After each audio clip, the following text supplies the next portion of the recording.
When Ethan Marshall's brother, David, is wrongfully arrested, Ethan sells everything he owns to secure his bail. But just as he's on the verge of freeing David, a routine traffic stop takes a dark turn.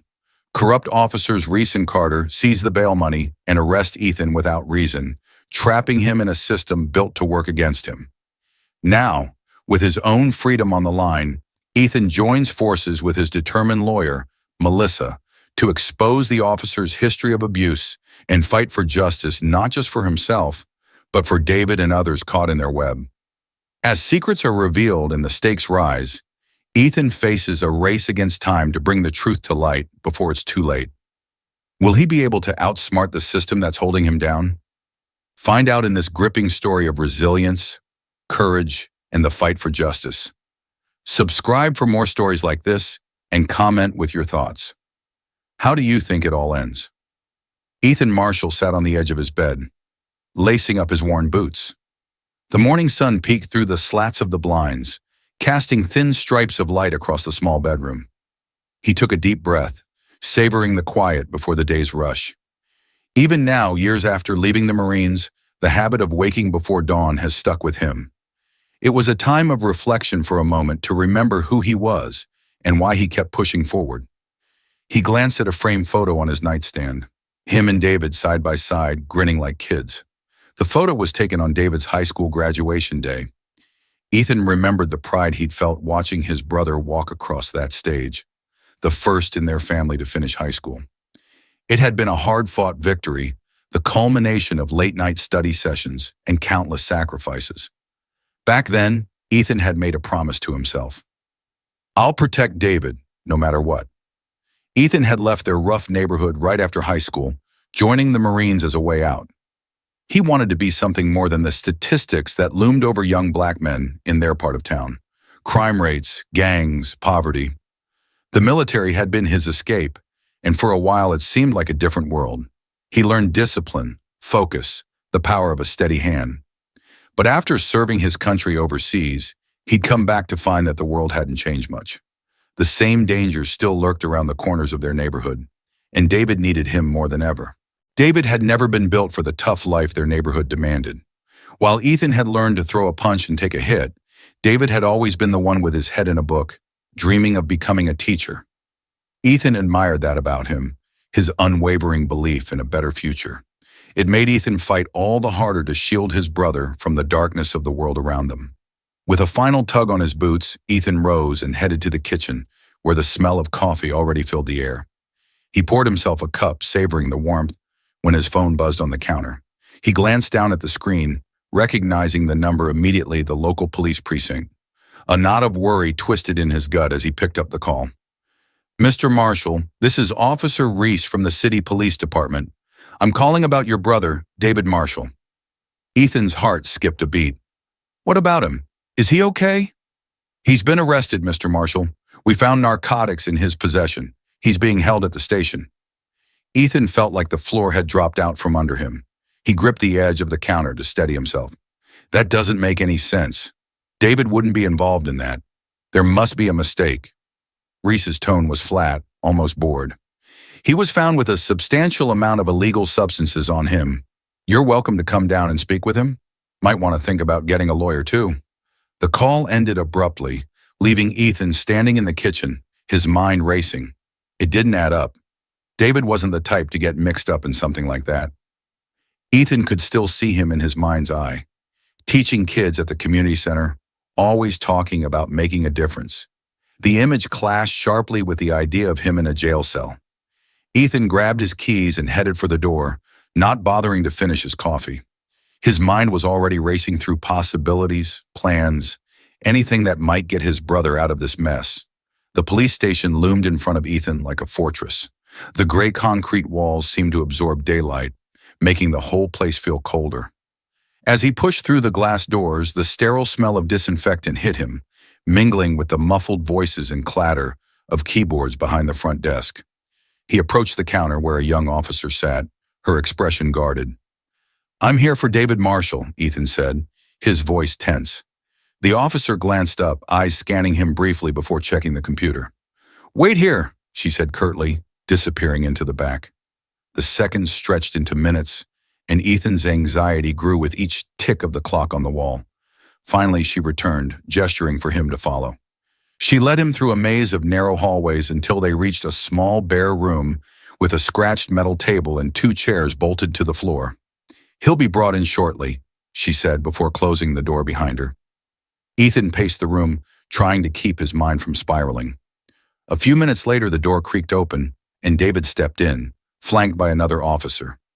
Ethan's heart clenched at the sight of his brother in handcuffs, his usually bright eyes dulled with exhaustion. David managed a small, strained smile as he sat down across from Ethan.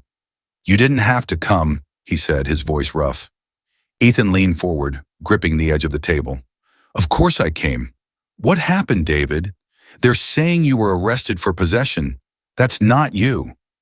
David shook his head, his shoulders sagging. "I was walking home from the community center, like I always do. They stopped me, searched my backpack, and suddenly they're pulling out a bag of drugs I've never seen before. I told them it wasn't mine, but they wouldn't listen. They just kept calling me a liar." Ethan's jaw tightened, a hot coil of anger forming in his chest. "Did they give you a reason for stopping you?" David shrugged helplessly. "They didn't have to. They said I matched the description of a suspect, but I could tell. They'd already decided what they thought of me before they even pulled over." Ethan's mind churned with rage and frustration. He knew how it worked, how the system treated black men like David, always assuming the worst. He'd seen it before, in their neighborhood, in the way the police patrolled like soldiers in enemy territory. But knowing it and seeing his brother in chains were 2 different things. He reached across the table, gripping David's shoulder. "I'm going to get you out of here, you hear me? I'll get a lawyer, whatever it takes. We'll fight this." David's eyes were glassy with unshed tears, but he managed a nod.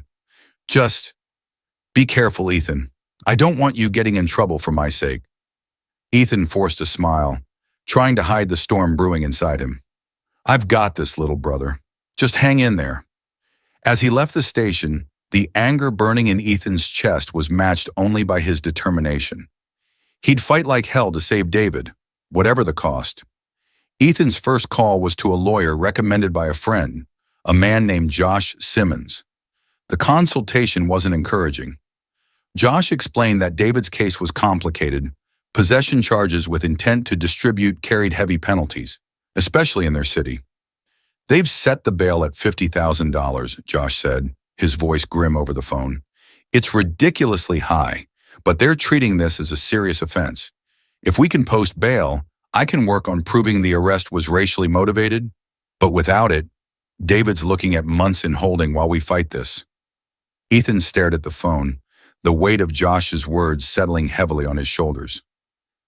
"I don't have that kind of money," he said quietly, feeling the walls close in around him. "There might be payment plans," Josh began, but Ethan cut him off, a new resolve hardening his voice. "I'll figure it out one way or another. Just start working on the case. I'll get the money."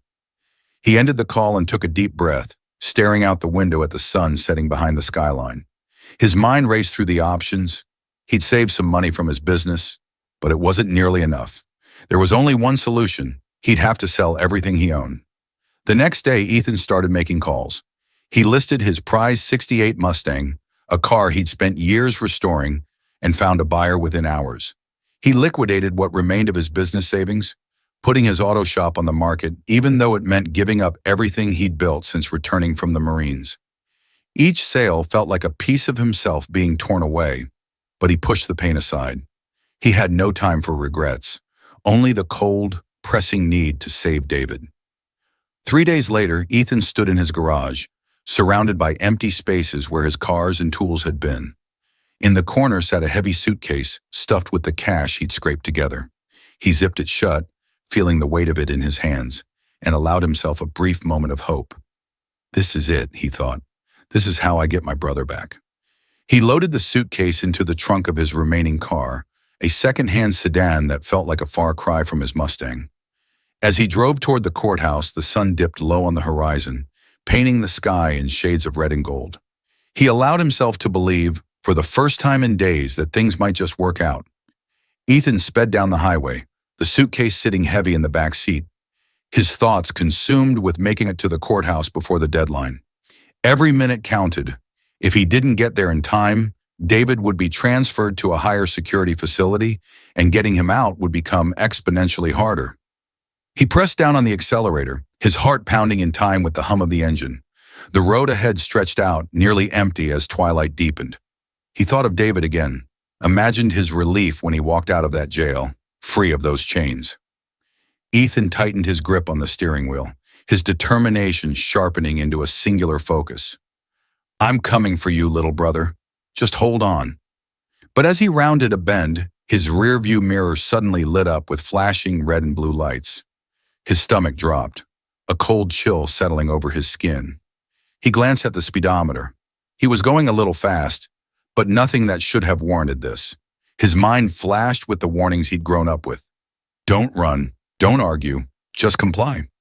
He slowed the car and pulled over to the side of the road, his hands gripping the wheel as he watched the patrol car roll to a stop behind him. Two officers stepped out, one tall and lean with sharp eyes, the other broad-shouldered with a buzz cut and a smirk that set Ethan's teeth on edge. The taller officer, Jackson Reese, approached the window. "License and registration," he barked, his voice devoid of any politeness. Ethan rolled down the window, keeping his hands visible on the steering wheel, and passed over his documents. "I'm in a hurry, officer," Ethan said, struggling to keep his voice steady. "My brother's in jail, and I have the money for his bail. I need to get to the courthouse before they transfer him." Reese's smirk widened, his eyes narrowing as he leaned closer. "Oh, I'm sure you're in a hurry. What's the matter, trying to make a quick drop-off before your next deal?" Ethan's jaw clenched, anger rising in his chest. "I'm not a drug dealer. I'm a Marine, and I'm trying to help my brother. This is serious. Please, I need to get there." Reese ignored him, motioning for his partner, Tom Carter, to search the vehicle. Carter sauntered over, peering through the windows with a mocking smile. "Mind if we take a look around, Marine?" Ethan gritted his teeth, keeping his hands on the wheel. "You don't have a reason to search my car. I haven't done anything wrong." Carter's smile faded, replaced by a hard, unyielding look. "Step out of the vehicle," he ordered, his tone leaving no room for argument. Ethan knew he couldn't afford to escalate the situation. He unbuckled his seatbelt and stepped out, keeping his movements slow and deliberate. As soon as he was clear of the car, Reese moved in, popping open the trunk and pulling out the suitcase. The officers exchanged a knowing look as Reese unzipped the case, revealing the stacks of cash inside. His smirk returned, colder than before. Well, what do we have here?" Ethan took a deep breath, forcing his voice to remain calm. "It's my money. I sold my business and everything I had to get my brother out. I have the paperwork." But Reese wasn't listening. He snapped the suitcase shut with a loud click, his expression gleeful. "This is coming with us as evidence. You're under arrest for suspicion of trafficking." Before Ethan could react, Carter grabbed his wrists, twisting them behind his back and snapping the handcuffs on with a roughness that made Ethan wince. "Let's see how tough you are now, Marine," Carter sneered as he shoved Ethan toward the patrol car. As the door slammed shut behind him, Ethan felt his last hope slipping away. He watched the highway lights streak past through the barred window, each one pulling him further from the courthouse and from David's freedom. This can't be happening, but the cold metal of the handcuffs biting into his skin told him otherwise. The holding cell was small, cramped, and reeked of sweat and fear. Ethan paced the narrow space, his mind racing. The humiliation and anger of the traffic stop still burned inside him, but beneath that was a deeper, more urgent fear. What's happening to David right now? His thoughts spun out in 1,000 directions, each one darker than the last. He pictured David being transferred to a maximum security jail, the fear in his brother's eyes as the door closed behind him. Ethan pressed his palms to his face, trying to steady his breathing, but the panic kept rising. Hours dragged by with no word, no explanation, no chance to make a phone call. The bars of the cell felt like a cage, pressing in on him. He tried to focus on the rhythm of his breathing, tried to remember his training, stay calm, assess the situation, find a way out. But this wasn't a battlefield where he knew the rules. This was something messier, crueler, a system that had already decided he was guilty. Eventually, footsteps echoed down the hallway, and the door creaked open. Reese stepped inside, his smirk firmly back in place. He folded his arms, staring down at Ethan with a look of satisfied contempt. "You really thought you could just drive around with that kind of cash, huh?" Reese sneered. "Thought no one would ask questions?" Ethan clenched his fists, but he forced himself to stay calm. "You have no right to hold me. I want my lawyer." Reese shrugged, the smirk never leaving his face. "You'll get your call eventually. But let me give you some advice, Marine. People like you don't get out of things like this. You're better off cooperating." Ethan met Reese's gaze, a cold fury settling in his chest. He knew he was in for the fight of his life, but he wouldn't give up, not while David was still depending on him. As Reese left the room, slamming the door behind him, Ethan sat down on the metal bench, his mind racing with possibilities. He'd been in desperate situations before. He'd survived this too. "I just need to hold on until I can get help." He clung to that thought, repeating it like a mantra, even as the hours stretched on, turning hope into a distant, flickering light. Ethan sat on the hard metal bench of his cell, staring through the bars into the dim hallway beyond. The walls seemed to close in around him, the air thick and stifling with the scent of sweat and disinfectant. He could hear the muffled sounds of other detainees, the occasional shout, the rattle of chains. But mostly there was a silence that pressed against his ears like a constant weight. Time blurred together, each hour stretching into the next.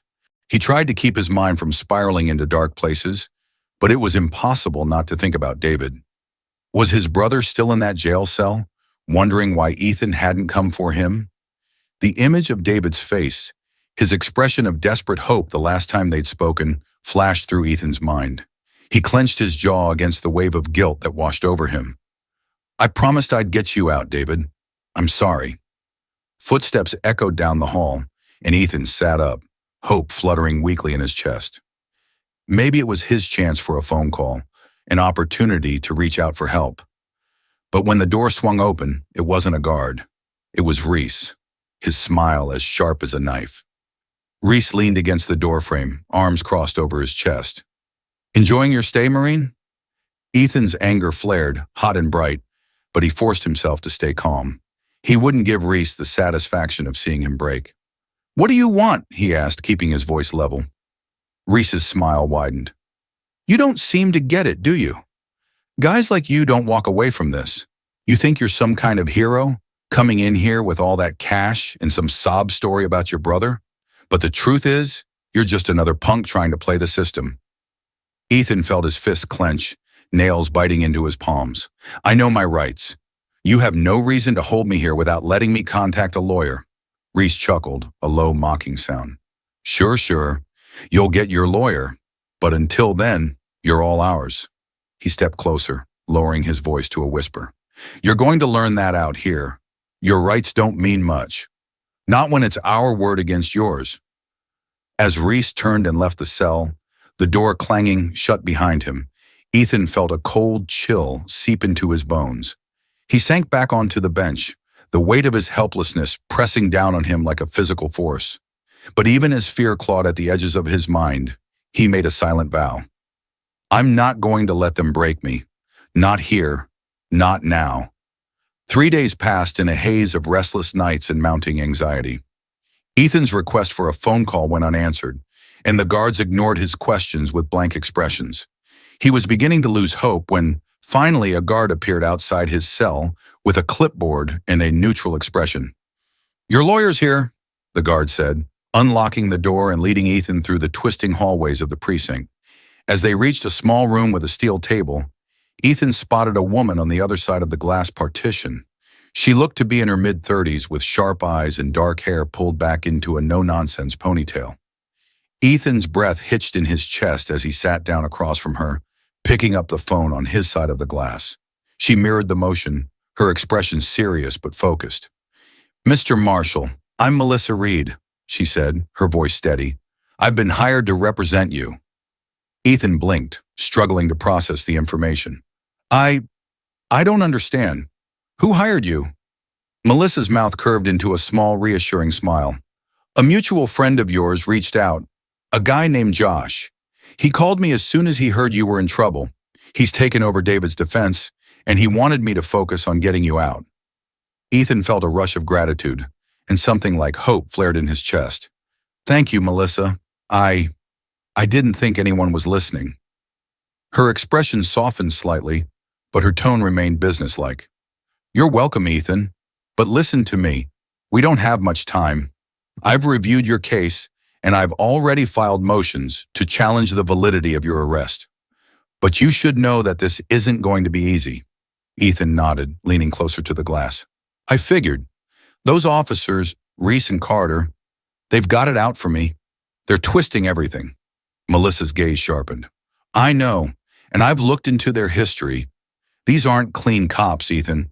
There have been complaints filed against them for years, but the department has swept it all under the rug. They're part of a system that protects itself. Ethan's heart pounded as he processed her words. So what do we do? Melissa leaned forward, her expression turning fierce. We fight back. We gather evidence. We expose their pattern of behavior, and we make sure the court sees them for what they are. It's going to be a long process, but I believe we can win this. I just need you to hold on, okay? Ethan swallowed hard, feeling a mixture of fear and determination twist in his chest. He nodded. I'll hold on. Just promise me you won't let David get lost in all of this. He's counting on me. Melissa met his gaze, her expression resolute. We won't let him down, I promise. The first glimmer of hope that Melissa brought faded quickly as the days turned into a tense waiting game. Ethan knew that Melissa was working tirelessly behind the scenes, but life inside the holding cell remained a constant struggle. The guards, sensing the tension, watched him closely, their faces impassive, while Reese and Carter continued their mind games.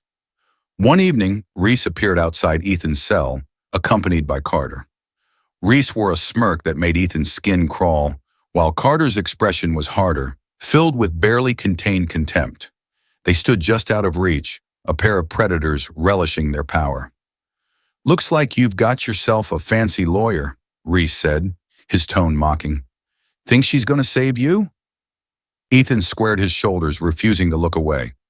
She's already working on my release, and when I'm out of here, I'm going to make sure everyone knows what you've been doing. Reese's smirk faltered, but Carter stepped forward, his voice a low growl. You think we're scared of some lawyer? Do you think your little threats mean anything? Out here, we decide what happens. Reese leaned closer, his voice dropping to a dangerous whisper. Keep talking like that, Marine, and we'll make sure you regret it. Ethan's chest tightened, but he forced himself to hold their gaze, even as the fear gnawed at his insides. He knew what they were capable of. He'd seen their cruelty firsthand, but he refused to back down. Not this time. As the officers left, their laughter echoing down the hall, Ethan felt a cold resolve harden in his chest. They think they can scare me into silence. They don't know me. He clung to that thought, using it as a shield against the fear that threatened to consume him. Days turned into weeks, and Melissa's visits became Ethan's lifeline. Each time she came, she brought a new piece of evidence. Documents, witness statements, records of complaints against Reese and Carter that had mysteriously disappeared from the official files. Her determination never wavered, and it fueled Ethan's own resolve. One rainy afternoon, Melissa arrived with a thick folder in hand. Her hair was damp from the downpour outside, but her eyes gleamed with excitement. She slid the folder across the table, leaning closer as she spoke. I've been speaking to some of the other people these officers have targeted, she said, her voice low but intense. It's worse than we thought, Ethan. They've been doing this for years, pulling over black men, planting evidence, fabricating charges. But none of those cases ever saw the light of day. Ethan's hands tightened on the edges of the folder, his breath catching. And these people, they're willing to testify? Melissa nodded, her expression fierce. Some of them, yes. It's risky, but they're angry. They've been living in fear for too long, and your case has given them the courage to speak out. Ethan stared at the folder, the weight of what she was saying sinking in. He flipped through the pages, reading stories that mirrored his own. Men who had been humiliated, intimidated, forced into plea deals because they couldn't afford to fight back. It was a painful reminder that he wasn't the only one who had suffered under this broken system. He looked up at Melissa, his voice tight with emotion. "We have to bring them down, Melissa. Not just for me or David, for all of them." Melissa's expression softened, and she placed a hand on his. "We will, but it's going to take time. You need to be patient." Ethan nodded, feeling a renewed sense of purpose. He could survive the waiting, survive the darkness, if it meant shining a light on the truth. After what felt like an eternity, Melissa managed to secure a preliminary hearing to challenge the conditions of Ethan's arrest. It wasn't a full trial, but it was a chance to show the judge that the officers had violated his rights. Ethan knew it was a small victory, but he clung to it like a lifeline. On the morning of the hearing, Melissa met with Ethan in a holding room at the courthouse. She handed him a crisp suit she'd brought for him, and he changed in silence, feeling the weight of the day pressing down on his shoulders. When he emerged, she gave him a once-over, nodding in approval. "You look good, Ethan," she said, offering a small, encouraging smile. "Now remember, when you take the stand, just stick to the facts. Don't let them provoke you." Ethan took a deep breath, straightening his tie with trembling hands. "I'll do my best." Melissa placed a reassuring hand on his shoulder, her expression serious. "We've got a chance today, Ethan. It might not be everything, but it's a start." He nodded, feeling a swell of gratitude for her. "Thank you, Melissa. I couldn't have made it this far without you." She squeezed his shoulder gently. "We're in this together. Now let's show them what we're made of." The courtroom buzzed with tension as Ethan was led inside, his hands shackled in front of him. He felt the weight of every gaze on him, reporters, community members, even a few familiar faces from the neighborhood. Across the room, Reese and Carter sat with their own lawyer, their expressions unreadable. Melissa presented the case with cool precision, highlighting the lack of probable cause for the traffic stop and the suspicious timing of the officers' reports. She laid out evidence of their history of racial profiling, turning the courtroom's attention to the pattern of misconduct that had followed them for years. The prosecutor tried to paint Ethan as a man with something to hide, but Melissa countered each point, her voice clear and unwavering. When she called Ethan to the stand, the room fell into a tense silence. Ethan's heart pounded as he recounted the events of the traffic stop, the insults, the baseless search, the way they had laughed as they seized his money. He spoke of his fear for David, his desperation to reach the courthouse before it was too late. His voice wavered, but he forced himself to stay strong, locking eyes with the judge as he spoke. By the time he finished, the courtroom was silent, the weight of his story settling over the room like a heavy fog. After the hearing, Ethan was led back to his holding cell, his mind racing with everything that had transpired. Melissa had done an incredible job, but he knew the outcome was still uncertain. As he waited for news, Reese appeared again, leaning against the bars with a smug smile. "Enjoy your little show in there?" Reese sneered. "Doesn't change a thing, you know. You're still going down." Ethan's hands tightened into fists, but he forced himself to stay calm. "We'll see about that. You might have gotten away with this before, but not this time." Reese's smirk faded, his expression hardening. "You think you're so smart, don't you? Well, let me tell you something. This game isn't over, not by a long shot. You and your lawyer should watch your backs." Ethan met his gaze, refusing to show fear. "You should be the one watching your back, Reese. The truth has a way of catching up with people like you." Reese stepped closer, lowering his voice to a menacing whisper. "You're going to regret this, Marshall, one way or another." As Reese walked away, Ethan's pulse thundered in his ears. He knew the threats were real, but he wouldn't let them scare him into silence. He had come too far to turn back now. Ethan stood in his cell, looking through the narrow slit of a window that barely let in the morning light. The preliminary hearing had been a small victory, enough to give him a glimmer of hope, but not enough to free him yet. Still, it had given him something to hold on to, a reminder that the truth could still matter, even in a system stacked against him. Melissa's words from the hearing echoed in his mind, a promise of justice that he desperately clung to. He thought of David, picturing his brother's face, how it had looked the last time they saw each other. He tried to imagine David hearing about the hearing, knowing that Ethan was still fighting for him. The thought gave him a sense of purpose. even as the isolation of the cell threatened to wear him down. But with the hope came a new sense of urgency. He knew Reese and Carter wouldn't give up easily. They'd use every trick they had to twist the truth and keep themselves out of trouble. Ethan had faced enemies before, but this fight was different. He was no longer a soldier with a clear mission. He was a man trapped in a game where the rules were bent against him. As he waited for Melissa's next visit, he steeled himself for what lay ahead. "I've survived worse," he reminded himself, clenching his fists against the chill of the cell. "I can survive this too." When Melissa arrived for their next meeting, Ethan could see a new determination in her eyes. She spread a stack of documents across the steel table between them, her expression intense. "Ethan, I've got something that could turn this whole case around," she said, her voice barely containing her excitement. "I've been digging through the records of complaints against Reese and Carter, and I found a few people willing to come forward." Ethan leaned closer, scanning the names and stories she laid out. There was Mark Jensen, a college student who had been roughed up during a traffic stop. Then Linda Alvarez, a middle-aged woman who claimed the officers had harassed her son until he pled guilty to a crime he didn't commit. There were more, each one a story of abuse that had been buried by the system. "These people," Melissa continued, her voice gaining strength, "they've been too scared to speak up until now. But your case has given them a reason to hope. They're ready to tell the truth, even if it means standing up to the department." Ethan felt a rush of something unfamiliar: pride.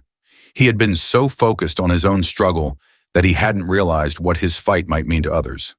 "How do we use this?" he asked. His voice was rough with emotion. "Can their stories make a difference?" Melissa nodded, her expression fierce. "They can.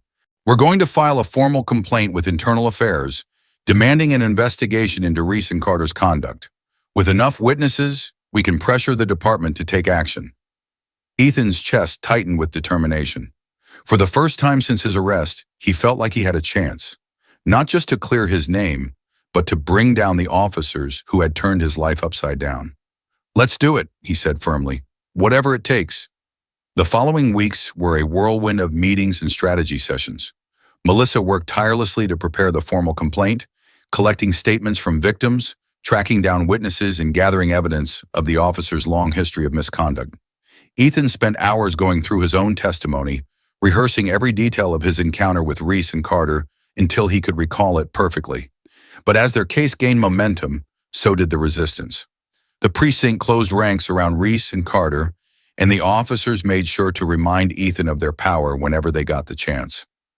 One evening, as Ethan was being led back to his cell, Reese appeared in the hallway, his face twisted into a scowl. "You really think you're going to bring us down with your little sob story?" he hissed. "I've seen men like you try and fail 100 times. You're nothing special, Marshal." Ethan held his gaze, refusing to back down. "I don't have to be special. I just have to be right." Reese's expression darkened, and for a moment, Ethan thought he might lash out. But then Reese leaned closer, his voice a dangerous whisper. "Watch yourself, Marine. Accidents happen all the time in places like this." As Reese walked away, Ethan's hands trembled with suppressed anger. He knew the threat was real, but he couldn't afford to show weakness. Not now, when so much depended on him. He thought of Melissa, of the people who had come forward, and he forced himself to stay focused. "We're going to win this," he told himself, "no matter what it takes."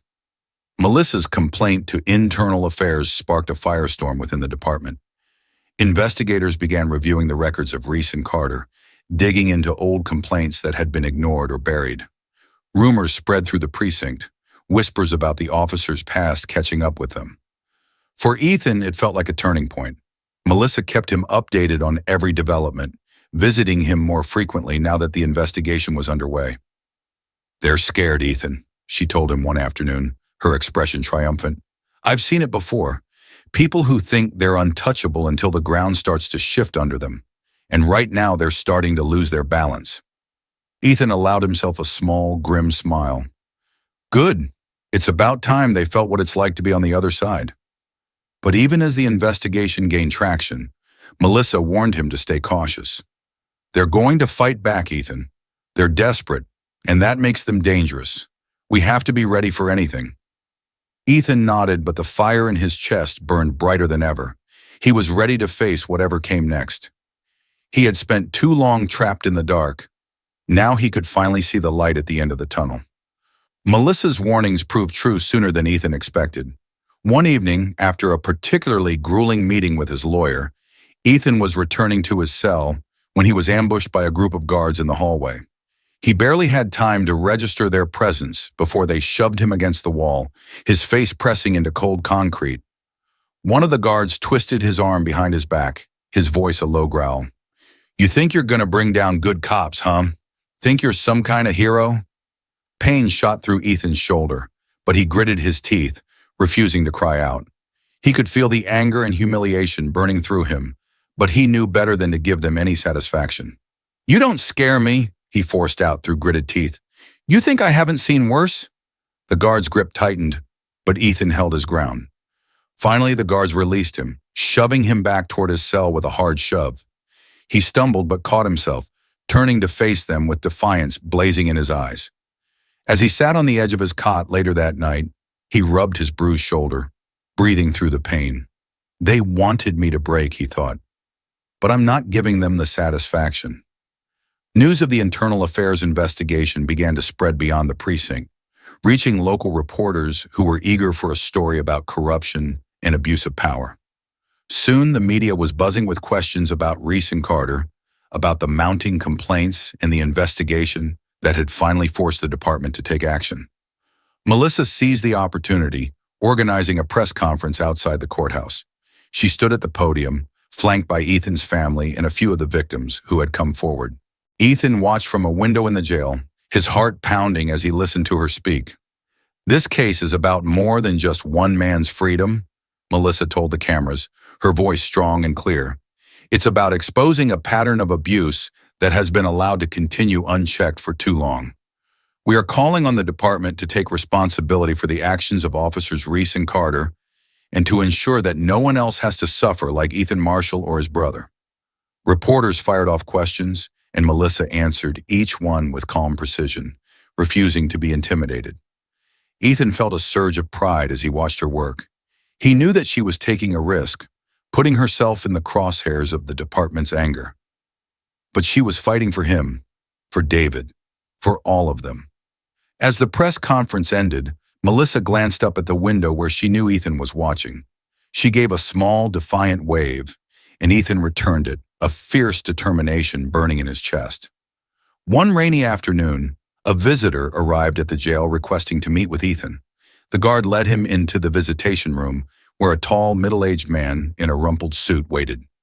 Ethan didn't recognize him, but there was something about the man's expression that put him on edge. "I'm Detective Simon Harris," the man said as Ethan sat down. He pushed a business card through the slot in the glass, his expression serious. "I've been with Internal Affairs for 15 years, and I've been keeping an eye on your case." Ethan studied him warily. "What do you want, Detective?" Harris leaned closer, his voice dropping to a low murmur. "I know what those officers have been doing. I've tried to expose it before, but every time, the department shut it down. They've got powerful friends, people who don't want the bad press. But your lawyer's making noise, and it's putting pressure on the right people. I think we might have a chance to bring them down." Ethan's heart quickened. "So you're saying you're willing to help us?" Harris nodded, his expression grim. "If you're willing to testify, I can make sure the evidence you've gathered gets where it needs to go. But you should know, if we do this, there's no going back. Those officers aren't going to take it lying down." Ethan thought of David, of all the people who had been trapped in this nightmare for so long. He thought of Melissa, risking her career to fight for him. He met Harris's gaze and nodded. "I'm in. Let's do it." With Harris's support, the internal investigation gained new momentum. He helped Melissa secure access to previously sealed records of old complaint reports, disciplinary actions that had mysteriously disappeared. Piece by piece, they built a case that showed the extent of Reese and Carter's misconduct, how they had abused their power to target vulnerable people in the community. But the pressure on Ethan continued to mount. Anonymous threats slipped under his cell door, warning him to back off or face the consequences. One night, his cell was ransacked by guards, and his few remaining possessions were scattered across the floor. But Ethan held on to his resolve, even as the fear pressed in around him like a vice. Melissa visited him the night before the hearing that would determine whether the charges against him would be dropped. She placed a hand on the glass, her expression serious but hopeful. "We've got a real chance, Ethan. The evidence is strong, and with Detective Harris backing us up, we can make sure they can't bury it." Ethan placed his own hand against the glass, matching her intensity. "I won't let them scare me. Not now." Melissa's smile was fierce. "Good. Tomorrow we show them what we're made of." As she left, Ethan sat back, letting the weight of everything they had fought for settle over him. He knew that the next day could change everything. For him, for David, for everyone who had suffered under the system's weight. He took a deep breath, steeling himself for what was to come. The day before the hearing, Melissa sat with Ethan in a small room adjacent to the courtroom. Papers and files covered the table, and Melissa's laptop hummed quietly as she went through the final pieces of evidence. Ethan's suit hung on the back of his chair, and the tension in the room felt thick enough to touch. Melissa looked up from her notes, meeting Ethan's eyes with a determined expression. "Tomorrow is the big day, Ethan. We've gathered everything we need, but you need to be ready for whatever they throw at us. The prosecutor will try to make you lose your temper, make you look unreliable. We can't afford to let that happen." Ethan nodded, his jaw clenched as he leaned forward. "I've gone over everything, Melissa.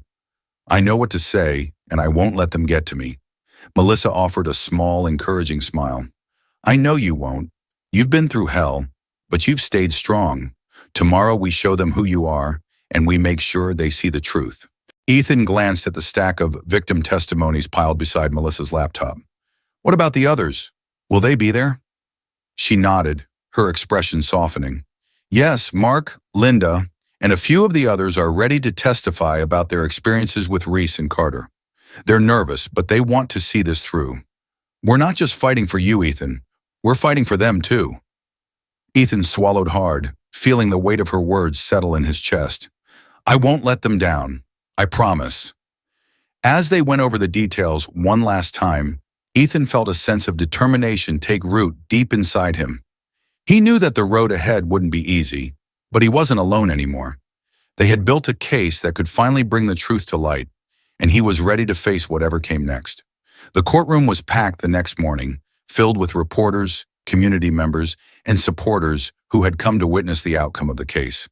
Ethan felt their presence like a wave of energy as he took his seat beside Melissa, trying to ignore the tight knot of nerves in his stomach. Across the aisle, Reese and Carter sat with their defense attorney, a stern-faced man named James Carver, who had built a reputation as the go-to lawyer for police officers facing misconduct allegations. Reese's expression was a mask of calm, but Ethan could see the tension in the way his hands gripped the edge of the table. Carter, on the other hand, stared at Ethan with open disdain, his lips curled into a sneer. The judge, a silver-haired woman named Judge Wallace, called the room to order. Her gaze swept over the crowded courtroom before she nodded to the prosecutor. "Let's proceed with the motion to dismiss charges against Mr. Ethan Marshall and the investigation into the conduct of officers Reese and Carter." The prosecutor, a wiry man named Douglas Finch, stood and began his opening argument. He spoke of Ethan's arrest as a routine traffic stop, painting Reese and Carter as diligent officers who had followed procedure. He described the discovery of the cash as suspicious, suggesting that Ethan's story about bailing out his brother was convenient and unsupported. As Finch spoke, Ethan's anger simmered beneath the surface, but he kept his face impassive, remembering Melissa's advice. He could feel the eyes of the jury on him, their expressions a mix of curiosity and doubt. This was his chance to make them see the truth, and he wouldn't let Finch's twisted narrative distract him. When it was Melissa's turn, she stood and walked to the center of the room, her voice steady and clear. "Your Honor, this case is not about a routine arrest. It's about a pattern of misconduct and abuse of power that has been allowed to continue unchecked for years. We have evidence that officers Reese and Carter targeted Mr. Marshall without probable cause, and that they fabricated charges to justify their actions. We have testimony from multiple victims who have experienced similar treatment. This hearing is about more than just dismissing charges. It's about exposing the truth." As Melissa laid out the timeline of events and introduced the victim statements, the atmosphere in the courtroom shifted. Ethan could see the jurors' expressions change as they listened to her words. The skepticism replaced with something else, something that looked a lot like doubt. When Melissa called Ethan to the stand, the room fell into a tense silence. He took a deep breath as he walked to the witness box, feeling the weight of 100 eyes on him. He knew that this moment could make or break everything they'd worked for, and he steeled himself for the battle ahead. Melissa began with simple questions, guiding him through the events of his arrest. She asked him to describe the traffic stop, the search for his car, and the way Reese and Carter had spoken to him. Ethan kept his voice steady, focusing on the facts and resisting the urge to let his anger show. "They searched my car without giving me a reason," he said, his gaze fixed on the jury. "They laughed when they found the money and accused me of being a drug dealer. When I told them it was for my brother's bail, they ignored me. They didn't care about my story. They'd already decided I was guilty." Melissa nodded, her expression encouraging. "And how did that make you feel, Ethan?" Ethan hesitated for a moment, feeling the anger rise in his chest again. But he forced himself to focus on the faces of the jurors, the people who would decide his fate. "It made me feel powerless," he admitted, his voice tight with emotion. "I've been a Marine, I've faced combat, but I've never felt as helpless as I did that night. They took away everything I'd worked for, and they tried to make me feel like I was nothing." Melissa nodded, her expression softening. "Thank you, Ethan. I have no further questions." As Ethan sat back down, he felt a surge of relief, but he knew the hardest part was yet to come. The prosecutor approached the stand with a predatory smile, ready to tear apart everything Ethan had said. Prosecutor Finch wasted no time in going on the attack. He questioned Ethan's motives for carrying so much cash, implying that it was far too much for a simple bail payment. He pressed Ethan on every minor detail, trying to find inconsistencies in his story. "So, Mr. Marshall," Finch said, his voice dripping with skepticism, "you expect us to believe that you sold off your entire business and all your possessions just to post bail for your brother?" Ethan met Finch's gaze, refusing to be intimidated. "Yes, I would have done anything to get my brother out. He's never been in trouble before, and I wasn't going to let him rot in a cell for something he didn't do." Finch's lips twisted into a mocking smile. "You seem very sure of yourself, Mr. Marshall. But isn't it possible that you're simply using this story to cover up a more lucrative side business?" Ethan's hands clenched under the table, but he kept his voice level. I've never dealt drugs, and I've never been involved in anything illegal. I've been working since I was 18, building a life I could be proud of. That money was everything I had left, and you took it from me without a reason."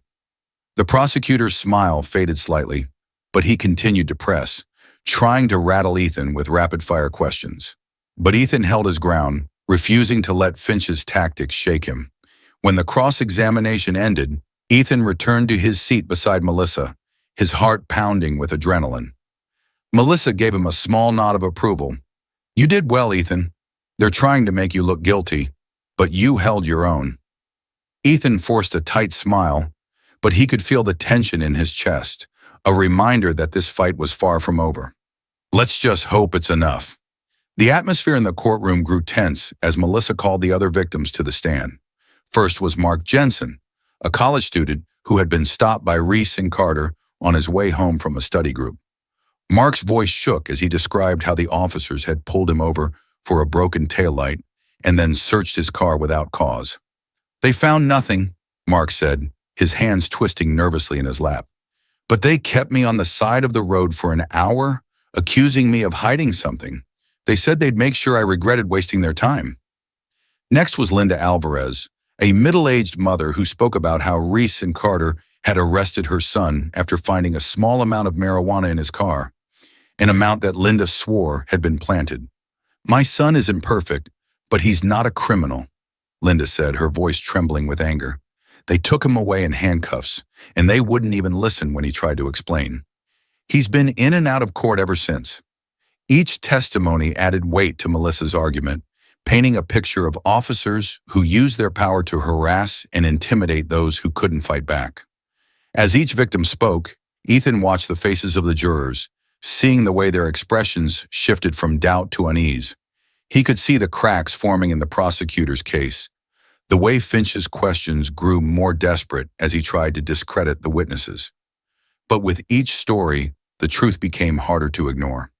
The defense's last attempt to shift the narrative came when they called Reese to the stand. He sat with his back straight, his expression calm and composed, but Ethan could see the tension in the way his jaw tightened. Reese described the night of Ethan's arrest as a routine stop, insisting that he had followed protocol at every step. He painted himself as a dedicated officer, simply doing his duty to protect the community. But when Melissa cross-examined him, she was relentless, picking apart the inconsistencies in his statements. "You say you pulled Mr. Marshall over because he was speeding, correct?" she asked, her voice sharp.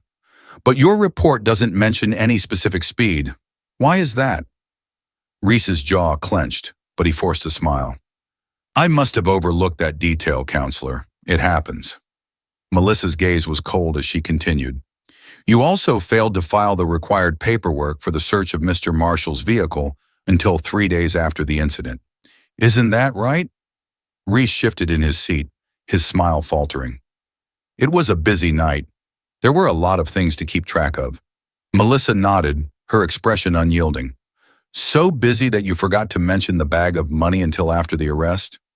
Or was it that you saw an opportunity to take advantage of someone who couldn't fight back?" Reese's face flushed with anger, but he held his tongue, clearly aware of the eyes of the courtroom on him. As he struggled to maintain his composure, Ethan felt a sense of satisfaction. Finally, the mask was slipping. After days of testimony, the judge announced that the court would recess for the jury's deliberation. Ethan returned to the holding room, feeling the weight of exhaustion settled over him like a lead blanket. He sat across from Melissa, running a hand over his face as he tried to process everything that had happened. "You did everything you could, Ethan," Melissa said gently, placing a hand on his arm. "Now it's up to the jury. Whatever happens, I want you to know that you've already made a difference. People are listening." Ethan looked up at her, his eyes raw with emotion. "I just want my life back, Melissa. I want David to have a chance. Do you think we have a real shot?" Melissa's smile was tired but genuine. "I do. But you've got to be ready for anything. No matter what the verdict is, we keep fighting." Ethan nodded, trying to hold on to the hope she offered. But the uncertainty gnawed at him, and he couldn't shake the fear that everything they'd worked for might slip through their fingers.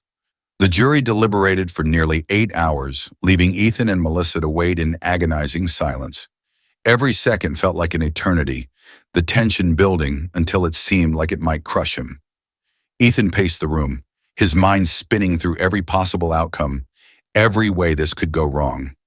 When the jury finally returned, Ethan took his seat beside Melissa, his heart pounding so hard he could barely hear the judge call the room to order.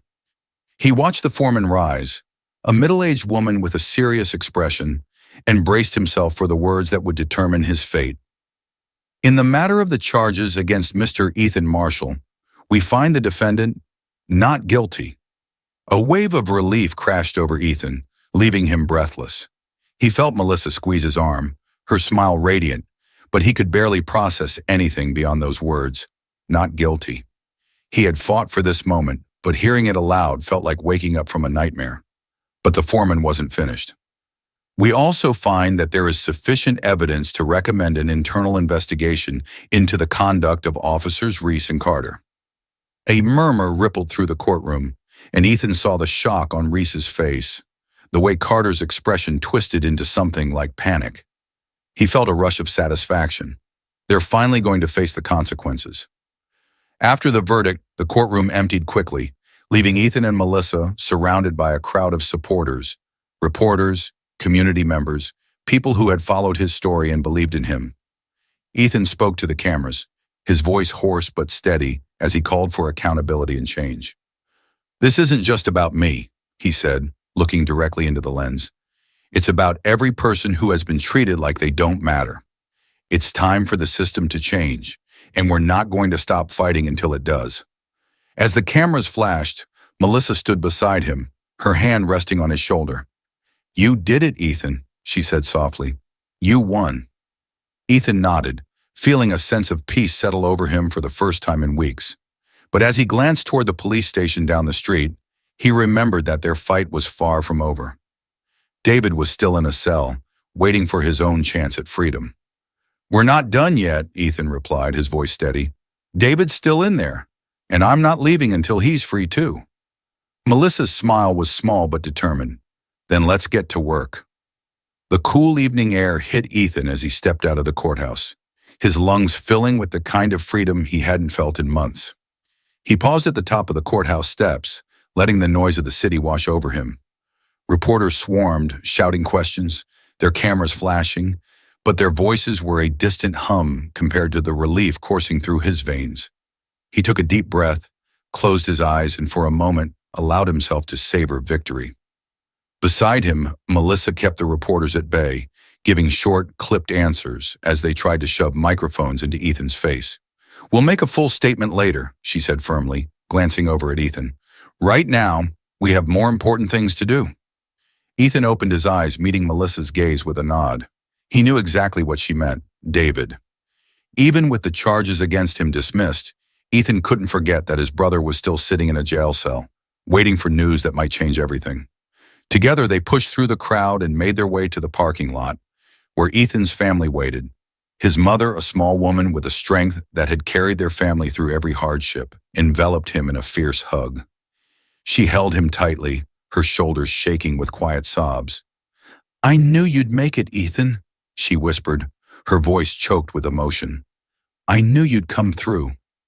Ethan hugged her back, feeling a lump rise in his throat. He glanced over her shoulder at the rest of his family, his cousins, his aunts and uncles, all of them with expressions of pride and relief.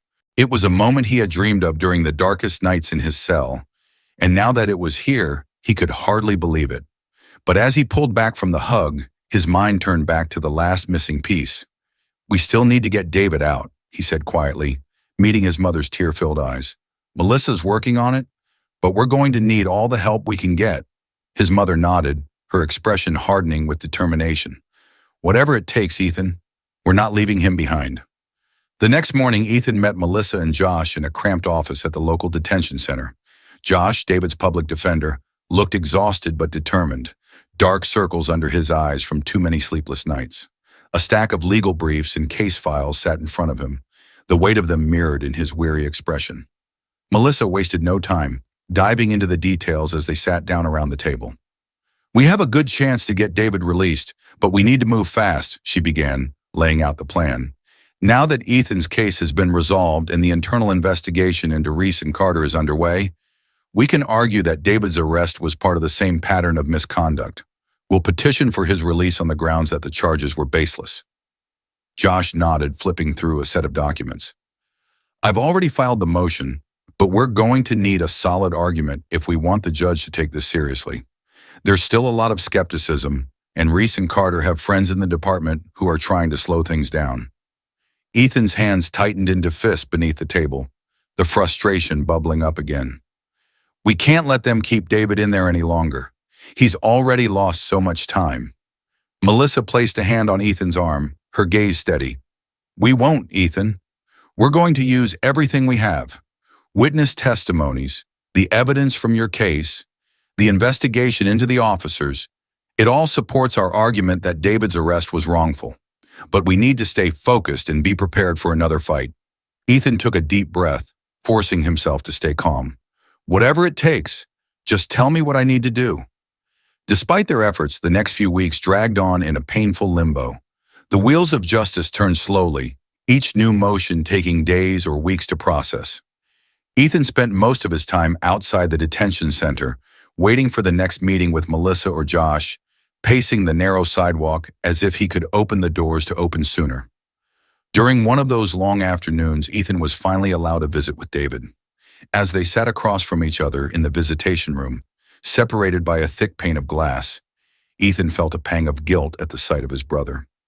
David looked thinner, his face drawn with exhaustion, but there was a flicker of hope in his eyes that hadn't been there before. "You did it, Ethan," David said, his voice crackling through the phone on his side of the glass. "I heard about the trial, about how you stood up to them. I'm proud of you." Ethan swallowed hard, struggling to keep his emotions in check. "We're getting you out, David. Melissa's working on it. Just hold on a little longer, okay?" David nodded, his expression turning serious. "I'm trying, but it's hard, Ethan. They keep telling me I'll never get out, that I'll spend years in here. Sometimes I feel like I'm disappearing." Ethan felt a cold knot of anger twist in his chest, but he forced himself to stay calm. "Don't listen to them, David. They're scared because they know we're close to winning. You have to stay strong, for me, for Mom. Just a little longer, and we'll bring you home." David's eyes glistened with unshed tears, but he managed a small, determined smile. "I'll try, Ethan. I'll hold on." As their time ran out, Ethan pressed a hand against the glass, watching as David was led back to his cell. The image burned into his mind, a constant reminder of what they were fighting for. "I won't let you down, David," he thought fiercely. "Not after everything you've been through." One cold, rainy morning, Melissa called Ethan with a note of urgency in her voice. "The judge has agreed to hear our motion for David's release. We've got a hearing tomorrow afternoon." Ethan's breath caught in his chest, a rush of hope surging through him. "What do we need to do?" "Just be there and be ready," Melissa replied. "We're going to present the evidence of Reese and Carter's misconduct and show that David's arrest was part of their pattern. This is our best chance, Ethan. We can't afford to mess it up." The next day, Ethan and his family filled the small courtroom, their nerves stretched taut as they waited for the hearing to begin. Melissa stood at the front of the room, her briefcase stuffed with evidence, her expression fierce and unyielding. When the judge finally entered, Ethan's heart hammered in his chest. He watched as Melissa presented their argument, laying out the evidence of racial profiling and abuse of power, the inconsistencies in the officers' reports, and the growing list of complaints that had surfaced during the investigation. She called Linda Alvarez to the stand, who testified tearfully about how her own son had been targeted by the same officers. She spoke of the fear and humiliation they had endured, the hopelessness of trying to fight back against a system that seemed determined to crush them. As Melissa spoke, Ethan felt a new sense of hope take root. He glanced over at his mother, who sat beside him with her hands clenched tightly in her lap, her expression a mix of hope and fear.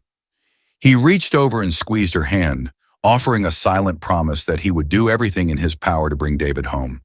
After hours of arguments and testimony, the courtroom fell silent as the judge reviewed the motion. The tension was so thick that Ethan could hardly breathe, every second stretching into an eternity. He could feel the weight of the past months pressing down on his shoulders, exhaustion, fear, and the desperate hope that this time they might finally see justice. The judge cleared her throat, glancing down at the papers on her desk before meeting their gaze. After reviewing the evidence and the testimonies provided, it is clear that there are significant questions regarding the conduct of Officers Reese and Carter during Mr. David Marshall's arrest. As such, I am granting the motion for Mr. Marshall's immediate release. Ethan's breath left him in a rush, his hands clenching into fists as a surge of relief washed over him. He barely heard the rest of the judge's ruling, too focused on the fact that they had won. David was coming home. His mother let out a choked sob beside him, covering her mouth with her hands, and Ethan pulled her into a tight embrace. Around them, the courtroom buzzed with the murmurs of reporters and community members who had come to watch. But in that moment, all Ethan could focus on was the overwhelming relief that flooded his chest. As the judge banged her gavel, declaring the hearing adjourned, Ethan rose to his feet, his heart racing with anticipation. He was going to see David walk out of those doors, free, after so many months of darkness. It took another agonizing hour for the paperwork to process, but finally the doors to the detention center swung open, and David stepped into the chilly afternoon air. Ethan crossed the distance in 3 long strides, pulling his brother into a hug that nearly knocked the breath out of both of them.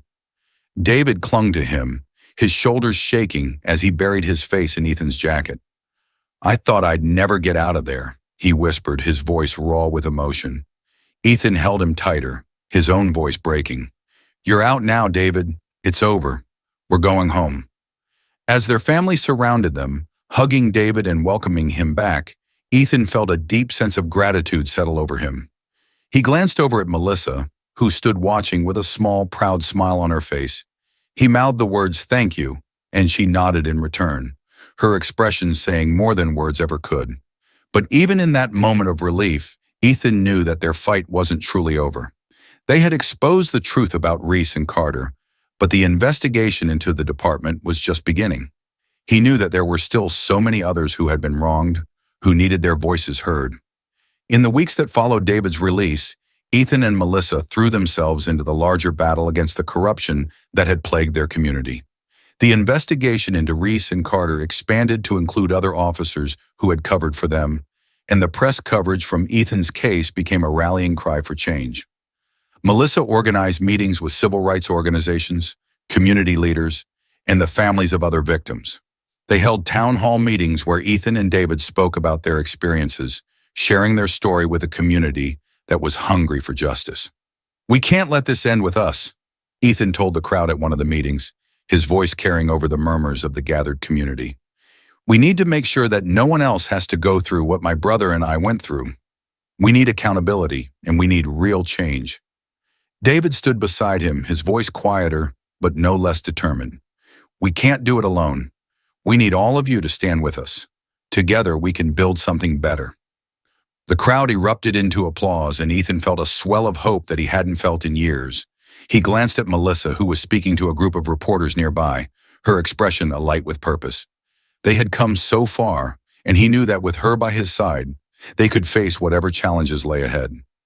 On a chilly morning in December, Ethan, David, and Melissa stood outside the courthouse once more, watching as Reese and Carter were led inside for a preliminary hearing on charges of misconduct and abuse of power. The officers' expressions were a mixture of anger and fear, their arrogance stripped away by the weight of the evidence against them. Ethan watched them go, feeling a sense of justice settle over him. He knew that there was still a long road ahead, but for the first time he felt like they were moving in the right direction. Melissa joined him on the steps, her breath visible in the cold air. "We've got a long fight ahead, Ethan," she said, her voice carrying a note of warning, "but we're making progress. The community is rallying, and the pressure on the department is growing." Ethan nodded, his gaze fixed on the courthouse doors. "I know, but whatever happens, I'm ready for it. We've come too far to turn back now." David stepped up beside them, slipping an arm around Ethan's shoulders. "Whatever happens, we've already made a difference. That's more than I thought we'd ever be able to do." Ethan glanced at his brother, seeing the resilience that had carried them through the darkest days. He smiled, a small but genuine expression, and reached out to clasp Melissa's hand. "Let's keep pushing forward, together." As the sun rose higher in the sky, casting a golden light over the city, Ethan allowed himself to hope for the future. He knew the battle for justice wasn't over, but he also knew that they were stronger than they had ever been. With Melissa, David, and their community beside him, he was ready to face whatever came next. It had been 2 months since David walked free, 2 months since the courthouse steps were filled with reporters, activists, and neighbors celebrating the beginning of change. The cold January air bit at Ethan's face as he stood in front of his old auto shop, the sign above the door weathered but familiar. He hadn't set foot in the shop since he'd sold it to raise David's bail, but the new owner had invited him back for a visit, offering a chance to see what had become of the place where he'd spent so many years building a future. Ethan ran his hands over the workbench, feeling the rough grooves where he'd once restored old engines and tinkered with cars late into the night. The memories came back in a rush. Sweaty summer afternoon, the smell of grease and oil, the hum of engines as they roared to life under his hands. It felt like a lifetime ago, a different world. The new owner, a young mechanic named Carlos, approached him with a friendly grin. "You know, Mr. Marshall, the guys around here talk about you all the time, about how you built this place from the ground up. I just wanted you to know that I've tried to keep that spirit alive." Ethan smiled, a genuine warmth spreading through his chest. "Thank you, Carlos. I appreciate that. It means a lot to know this place is in good hands." Carlos hesitated, then added, "I saw what you did, standing up to those cops, fighting for your brother. That takes real courage. If there's ever anything you need, you just let me know. The whole neighborhood's got your back." Ethan nodded, feeling a lump form in his throat. "Thank you, Carlos. It's good to know I'm not alone in this. As he left the shop, Ethan took a moment to look around the neighborhood. His neighborhood. The faces he saw were familiar, but there was new energy in the air, a sense that something had shifted. It wasn't perfect, not by a long shot, but there was hope where before there had been only resignation. Ethan found David at the local community center, where he had taken up a part-time job, tutoring kids after school. It had been a rough adjustment, getting used to life outside the bars, finding his place again. But being back in the center seemed to give David a sense of purpose that he'd been missing. It was the same place where he'd spent so many hours volunteering before his arrest, a place where he could make a difference. David sat at a small table surrounded by kids, helping them work through math problems with the same gentle patience that Ethan remembered from their childhood. His smile was softer, more hesitant than it used to be, but it was real. Ethan watched from the doorway for a moment, feeling a mix of pride and sadness. David had lost so much time, but he was finding his way back, one step at a time. When the last of the kids left, David turned and caught sight of Ethan, his smile widening. "Hey, big brother," David called, waving him over. "What's up?" Ethan joined him at the table, glancing around the familiar room. "Just wanted to see how you were doing. It's good to see you back here, David. You look happy." David shrugged, a shy smile tugging at the corners of his mouth. "I guess I am in a way. It's still hard, you know. Some days I wake up and I still feel like I'm in that cell. But being here, helping these kids, it reminds me that I have a future, that I'm not just what happened to me." Ethan reached out, squeezing David's shoulder. "You've got a whole life ahead of you, David, and you're not alone. We're going to make sure that what happened to you never happens to anyone else." David nodded, his expression turning serious. "Yeah, I want to help with that, Ethan. I want to speak out, tell my story. Maybe it'll make a difference for someone else."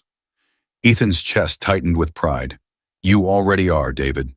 You already are." One crisp winter morning, Ethan and Melissa met at the police station for a final meeting with Detective Simon Harris. Harris had become an invaluable ally in their fight, using his position in internal affairs to ensure that the investigation into Reese and Carter continued to gather momentum. With his help, they had uncovered evidence of cover-ups and backroom deals that had protected the officers for years. Ethan and Melissa sat in Harris's office, surrounded by stacks of files and evidence that had once been buried. Harris leaned back in his chair, rubbing a hand over his stubbled chin as he glanced between them. "The investigation's wrapping up, and it's not looking good for Reese and Carter," Harris said, a grim satisfaction in his voice. "We've got enough to recommend criminal charges. It's going to take time, but with the evidence you've gathered, they're going to have a hard time escaping this one." Melissa nodded, flipping through the pages of the report. "We've also been in touch with the Department of Justice. They're considering a review of the precinct's practices, looking into the systemic issues that allowed this kind of abuse to go unchecked for so long." Ethan listened, a part of him still bracing for the worst, but he forced himself to focus on the positives, on the progress they'd made. "What about the other officers who covered for them, the ones who kept their records clean?" Harris sighed, his expression turning serious. "Some of them have already resigned. Others are under review. It's not going to be a clean sweep, but it's a start. And a lot of it is because of what you did, Ethan. You and Melissa forced this into the light." Ethan glanced over at Melissa, seeing the exhaustion in her eyes, but also the fire that hadn't dimmed. "We couldn't have done it without you, Detective," he said quietly. "Thank you." Harris offered a small, rueful smile. "You know, I never thought I'd see the day when someone actually held these guys accountable. I'm just glad I was wrong." As they left the station, Ethan and Melissa walked side by side, the winter sun casting long shadows across the pavement. Ethan glanced over at her, feeling a sense of gratitude that he struggled to put into words. "You've done so much, Melissa, more than I ever thought anyone would," he said, his voice thick with emotion. "Thank you for everything." Melissa smiled, a warm, genuine expression that reached her eyes. "You don't have to thank me, Ethan. We're in this together, and we've still got a lot of work to do." In the weeks that followed, Ethan and David spoke at rallies and town hall meetings, sharing their story with a community that had grown hungry for change. They met with local leaders, activists, and ordinary citizens who had been inspired by their fight, all of them determined to hold the system accountable. One chilly afternoon, Ethan and David attended a community forum at the local high school, where dozens of people had gathered to hear them speak. The auditorium was packed, the energy in the room buzzing with anticipation. Ethan stood at the front, looking out at the faces of people who had supported them through the darkest times. He took a deep breath and began to speak, his voice carrying through the room. When my brother was arrested, I thought we were alone. I thought the system was too big, too powerful to fight. But I was wrong. We aren't alone. And we proved that when people stand together, when they refuse to be silent, we can make change. David stepped up beside him, his voice quieter but no less powerful. I was locked up for months for something I didn't do, but I made it through because of all of you, because you believed in us. We have a chance now to build a better future, but it's going to take all of us working together. The crowd erupted into applause, and Ethan felt a lump rise in his throat. He thought of all the nights he'd spent lying awake in his cell, wondering if anyone would ever hear his story. And now here he was, standing in front of a community that had become his family. As the applause died down, a young woman in the front row raised her hand, her expression earnestly. "What can we do to help, Mr. Marshall? How do we keep fighting?" Ethan smiled, the weight of responsibility settling on his shoulders. But it was a weight he welcomed. "We keep showing up. We hold our leaders accountable. We make sure that every time they try to silence us, we speak even louder. And we don't stop until every person has a fair chance." One quiet evening, Ethan found himself sitting on the porch of his mother's house looking out at the stars. David was inside, laughing with their mother as they watched a movie together. Something simple and normal, a reminder of the life they had almost lost. Melissa had gone back to her own home, but she had left with a promise to return for the next meeting with community leaders. Ethan sipped from a cup of tea, letting the warmth seep into his hands. He thought back over the past year, over all the moments of fear and anger, the times when he had felt like he couldn't keep going. He remembered the faces of Reese and Carter, their smug confidence that they could get away with anything. And he remembered the look on David's face the day he was released, the way it had changed everything. We made it through, he thought, a quiet pride swelling in his chest. But this is just the beginning. He knew that the fight for justice wouldn't end with them. There were still others who needed to be heard, other battles to be fought, but for the first time in a long time, he felt like they had a chance, a real chance to build something better. As the stars glimmered overhead, Ethan made a silent promise to himself. "I won't stop. Not until this fight is won." A few months later, Ethan and David stood together in a city square, surrounded by hundreds of people who had come to support the new community center initiative they had helped launch. It was a program focused on education, mentorship, and legal aid, aimed at helping young people in their neighborhood stay out of the traps that had nearly destroyed David's life. Melissa stood beside them, beaming as she watched the volunteers set up tables and booths. She had helped secure funding for the program, using her connections to get the project off the ground. It was a small step, but it was one that meant everything to the people who lived here. Ethan took the microphone, his voice carrying over the gathered crowd. "This center is for all of you. It's a place where our kids can learn, where they can find guidance and support, a place where no one is treated as less than. We built this together, and we're going to keep building, one step at a time." David took the mic next, a shy smile on his face. "We're not just here to fight against what's wrong. We're here to build up what's right, and that's what this is about, giving back, creating something better than what we were given." As the crowd cheered, Ethan glanced at his brother, feeling a surge of pride. He had seen David grow stronger every day since his release, turning his pain into purpose. And in that moment, surrounded by friends, family, and a community that had rallied behind them, Ethan knew that they were on the right path. The years passed, but the memory of the struggle never faded. The investigation into the police department led to the suspension and resignation of multiple officers, and Reese and Carter were eventually convicted of misconduct. It wasn't a perfect victory. Some of the department's problems remained, and there were still challenges to face. But it was a start, and it showed the community that change was possible. Ethan, David, and Melissa continued their work, helping to build a network of support for people who had been wronged by the system. The community center grew, becoming a hub for education, activism, and hope. David became a full-time mentor, dedicating himself to helping kids avoid the traps that had nearly cost him his future. Ethan returned to his work in the auto industry, opening a new shop with the help of local investors who believed in his vision. He made sure that the shop employed young people from the neighborhood, giving them a chance to learn about trade and build a life.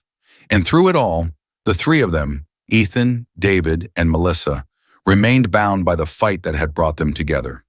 They knew that the road ahead would always be difficult, but they faced it with the knowledge that they were stronger together. One evening, as the sun dipped below the horizon, Ethan, David, and Melissa gathered on a hill overlooking the city. The sky was painted with shades of orange and pink, the colors fading into twilight.